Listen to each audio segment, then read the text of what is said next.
أعوذ بالله من الشيطان الرجيم بسم الله الرحمن الرحيم أرسله معنا غدا يرتع ويلعب وإنا له لحافظون۔ کل اسے ہمارے ساتھ بھیج دیجیے کہ کھائے پیے اور کھیلے کودے، ہم اس کی حفاظت کے ذمہ دار ہیں۔ یہ سورہ یوسف کی 12 نمبر کی آیت ہے۔ اس سے پہلے کی آیتوں میں حضرت یوسف علیہ السلام کے بھائیوں نے جو سازش کی تھی یوسف علیہ السلام کے خلاف کہ ان کو راستے سے ہٹا دیا جائے، اس سلسلے میں ان کو قتل کرنے کے تعلق سے جو سوچا تھا اس پر عمل کرنے کے لیے انہوں نے اپنے والد کو راضی کرنے کی کوشش کی اور کہا کہ یوسف کو تفریح کے بہانے جنگل لے جانے کا سوچا اور باپ سے اجازت حاصل کی اور انہیں اطمینان دلایا کہ وہ پوری طرح یوسف کی حفاظت کریں گے، اور اس میں یہ بات بھی انہوں نے کہی کہ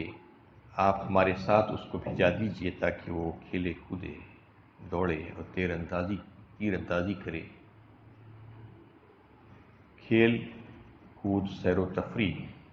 سے اسلام منع نہیں کرتا، لیکن حدود شرعیہ جو ہے اس میں بھی اس کا بھی لحاظ کرنا ضروری ہے،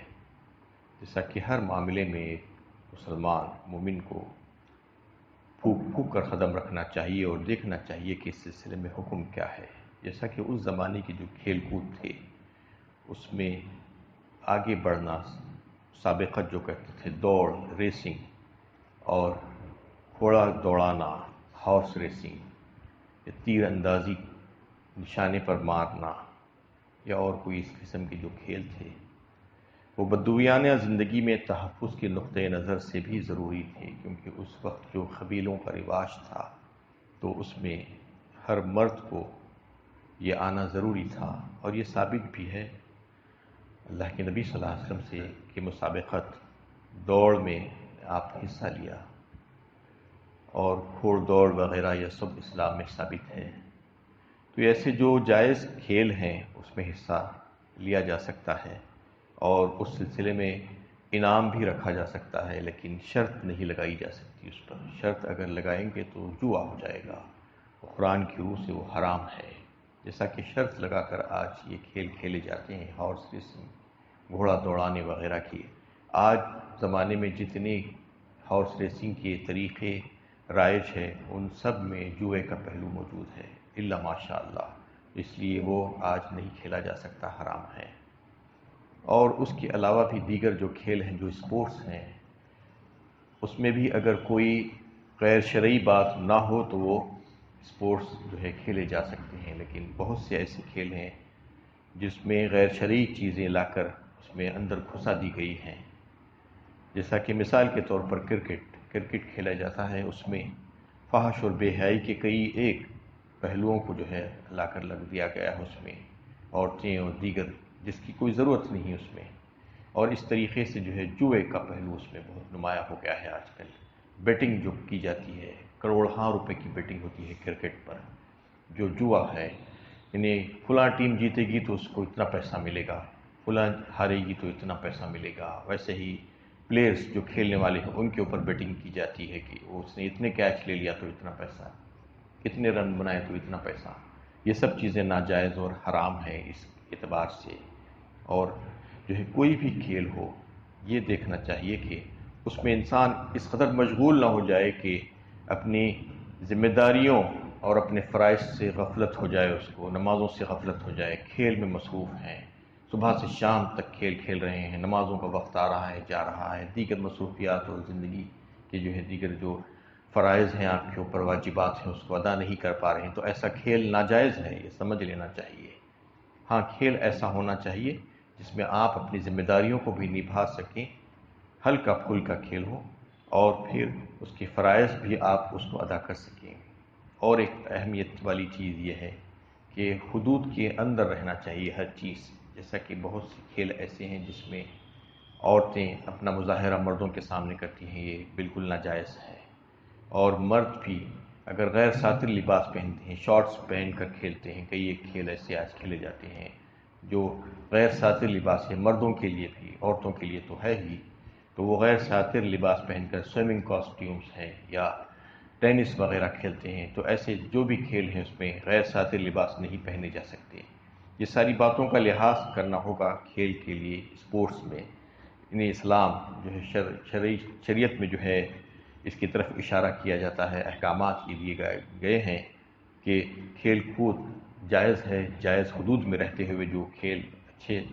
یعنی صاف ستھرے کھیل ہیں وہ کھیلے جا سکتے ہیں، لیکن حدود کا لحاظ کرنا ضروری ہے۔ اسی طریقے سے سیر و تفریح کے سلسلے میں بھی اسلام منع نہیں کرتا کہ سیر و تفریح پر جانے،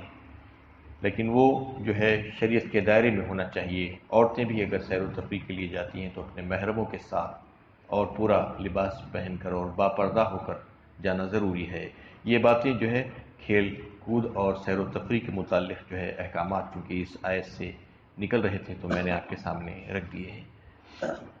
قال انی لیحزننی ان تذهبوا به واخاف ان یاکلہ الذئب وانتم عنہ غافلون۔ اس نے کہا تمہارا اس کو ہمارے اپنے ہمراہ لے جانا میرے لیے باعث رنج ہے، اور مجھے اندیشہ ہے کہ کہیں بھیڑیا اسے کھا نہ جائے اور تم اس سے غافل ہو۔ حضرت یعقوب علیہ السلام خطرہ محسوس کر رہے تھے اور ان کو رنج تھا کہ اپنے بیٹے کو دیگر بچوں کے ساتھ بھیجائیں۔ وہ بھیجانا نہیں چاہ رہے تھے، اجازت نہیں دینا چاہ رہے تھے، دو وجوہات کی بنا پر۔ ایک تو یہ کہ وہ اپنے اس بیٹے کو بے انتہا محبت کرتے تھے، اس کو دیکھے بغیر وہ رہ نہیں سکتے تھے۔ دوسرے یہ کہ ان کو یہ غم ستائے جا رہا تھا کہ کہیں کوئی حادثہ نہ پیش آ جائے ان کی غفلت کی وجہ سے۔ اور ایک بات یہ بھی تھی کہ حضرت یعقوب علیہ السلام اسی وقت انہوں نے خواب دیکھا تھا۔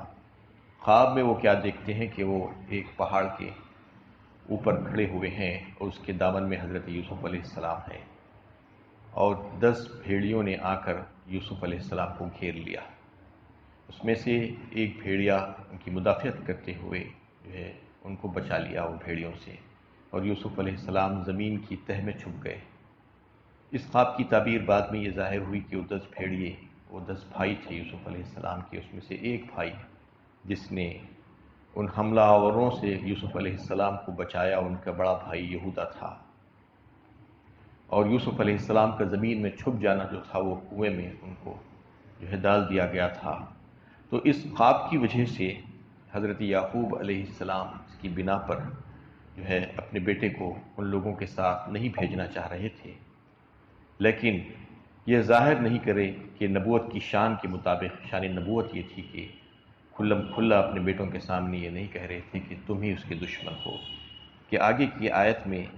جو ہے یہ کہہ رہے ہیں کہ قالوا لئن اکلہ الذئب ونحن عصبۃ انا اذا لخاسرون۔ انہوں نے کہا کہ ہمارے پورے جتھے کے موجود ہوتے ہوئے بھیڑیے نے اسے کھا لیا تو ہم بالکل ناکارہ ہوں گے، جیسا کہ یعقوب علیہ السلام نے اس خدشے کا اظہار کیا کہ مجھے اندیشہ ہے کہ کہیں بھیڑیا اس کو کھا نہ جائے تم اس سے غافل ہو۔ تو ان بھائیوں نے کہا کہ ایسے کیسے ہو سکتا ہے، کیسی عجیب بات ہے یہ کہ آپ ایسے کیسے سوچ رہے ہیں کہ ہم لوگ 10 لوگ ہیں، ایک بڑی جماعت، ایک جتھا ہے، ہمارے موجود ہوتے ہوئے وہ اس کو بھیڑیا کیسے کھا جائے گا؟ اگر ایسا ہوگا تو پھر ہمارا رہنا بیکار ہو جائے گا، ہم ناکارہ قرار دیے جائیں گے۔ لیکن حضرت یعقوب علیہ السلام کو یہی خدشہ تھا کہ تم ہی اس کے دشمن ہو، تم اس کو لے جا کر کہیں مار نہ دو، لیکن یہ کہہ نہیں پا رہے تھے اپنے بیٹوں کے سامنے، یعنی اس کی نبوت کی جو شان تھی اس کے مطابق کھلم کھلا یہ نہیں کہے تھے، اور اس وجہ سے بھی کہ کہیں ایسی بات اگر کہہ دیں گے تو آئندہ یوسف کو تکلیف پہنچانے کی کوشش کریں گے۔ فَلَمَّا ذَهَبُوا بِهِ وَأَجْمَعُوا أَن يَجْعَلُوهُ فِي غَيَابَةِ الْجُبِّ وَأَوْحَيْنَا إِلَيْهِ لَتُنَبِّئَنَّهُم بِأَمْرِهِمْ هَٰذَا وَهُمْ لَا يَشْعُرُونَ۔ پھر جب وہ یوسف کو لے گئے اور طے کر لیا کہ ان کو اندھے کنویں میں ڈال دیں گے تو ہم نے ان کی طرف وحی کی کہ تم انہیں ان کا یہ معاملہ جتا دو گے اور انہیں اس کا خیال بھی نہیں ہوگا۔ بہرحال انہوں نے اپنے والد سے خوب وعدے کیے کہ ہم اس کی پوری حفاظت کریں گے، آپ اس کو ہمارے ساتھ بھیج دیجیے۔ اور والد کے سامنے اس کو بڑے محبت کے ساتھ اٹھا کر لے کے گئے، لیکن جاتے ہی پھر اس کو تکلیفیں دینے کا سلسلہ شروع کر دیا۔ تو اس میں سے ایک بھائی جو بڑا بھائی تھا، وہ زیادہ رحم دل تھا، اس نے بیچ بچاؤ کر کے یہ کہنا شروع کیا کہ تم اس کو مت مارو، کیونکہ یوسف علیہ السلام نے اپنے بڑے بھائی کو اس بات کی طرف اشارہ کیا کہ آپ بڑے ہیں، آپ مجھ پر میری کم عمری کی وجہ سے، میری کمزوری کی وجہ سے اور اپنے والد کی ضعیفی کا لحاظ کرتے ہوئے رحم فرمائیے، کیونکہ آپ لوگوں نے جو وعدہ کیا ہے، کیا وعدہ بھول گئے ہیں؟ تو اس وقت بڑے بھائی نے دیگر بھائیوں سے جو بھی مطالبہ کیا کہ اس کو مت مارو، لیکن دیگر بھائی اس کے خلاف ہی ہو گئے۔ بہرحال یہ طے پایا کہ اس کو کہیں پر کوئی ایسے کنویں میں ڈال دیا جائے جہاں پر جو گہرا کنواں غیابت الجب فرمایا، تو وہاں سے کوئی نہ کوئی مسافر اس کو اٹھا کر لے کر چلے جائے گا اور تمہارا مقصد بھی اس سے حل ہو جائے گا، پورا ہو جائے گا۔ وَأَوْحَيْنَا إِلَيْهِ لَتُنَبِّئَنَّهُم بِأَمْرِهِمْ هَذَا وَهُمْ لَا يَشْعُرُونَ۔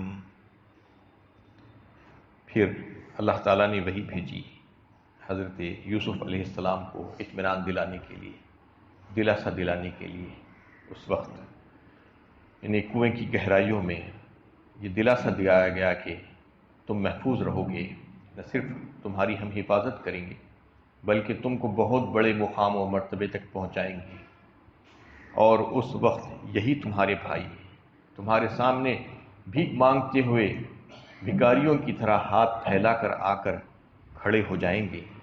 اور تم ان کو جتاؤ گے اس وقت کہ انہوں نے تمہارے ساتھ کیسا سنگ دلانہ برتاؤ کیا تھا، کس طریقے سے تم کو تکلیف پہنچائی تھی۔ اور ان کو یہ قصہ یاد دلاتے وقت یہ بات سمجھ میں نہیں آ رہی ہوگی کہ وہی ان کا بھائی یوسف ہے، یہ جو ہمارے سامنے یہ باتیں بیان کر رہا ہے۔ اس کا تذکرہ آگے کی آیتوں میں آئے گا انشاءاللہ۔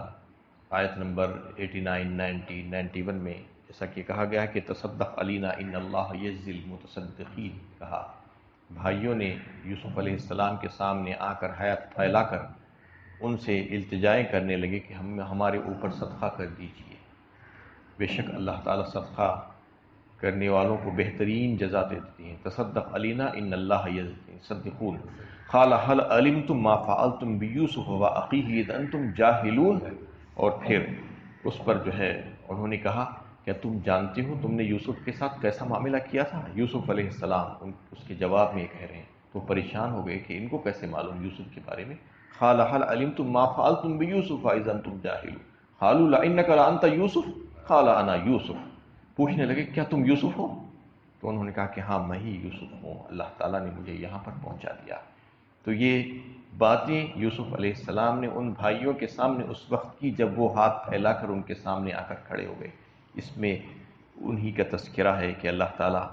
نے ان کو تسلی دیتے ہوئے فرمایا کہ ایک وقت ایسا آئے گا کہ وہ تمہارے سامنے آ جائیں گے، آج تم کو اتنا بے بس کر دیے ہیں اور اس طریقے سے تمہیں مارنے کی کوشش کر رہے ہیں، ہم تمہاری نہ صرف حفاظت کریں گے بلکہ تمہارے کو بہت اونچے مقام اور مرتبے تک پہنچا دیں گے جس کا ان کو اندازہ بھی نہیں ہے۔ یہ نبیوں کو جو نبی بنایا جاتا تھا تو کئی ایک انبیاء کے بارے میں آیا ہے کہ ان کے بچپنے میں بھی اللہ تعالیٰ نے ان کے اوپر وحی فرمائی، جیسا کہ حضرت عیسیٰ علیہ السلام ماں کی گود میں ان پر وحی کی گئی اور وہ بولنے لگتے ہیں قال انی عبد اللہ آتانی الکتاب وجعلنی نبیا، جبکہ وہ ابھی نبی نہیں بنے ہیں۔ ماں کی گود سے کہ ماں کی صفائی میں یہ بات پیش کرتے ہیں کہ میں اللہ کا بندہ ہوں، مجھے نبی بنایا گیا ہے۔ ایسے ہی حضرت یحییٰ علیہ السلام بھی بچپن میں جو ہے ان کے اوپر وحی کی جاتی رہی۔ پھر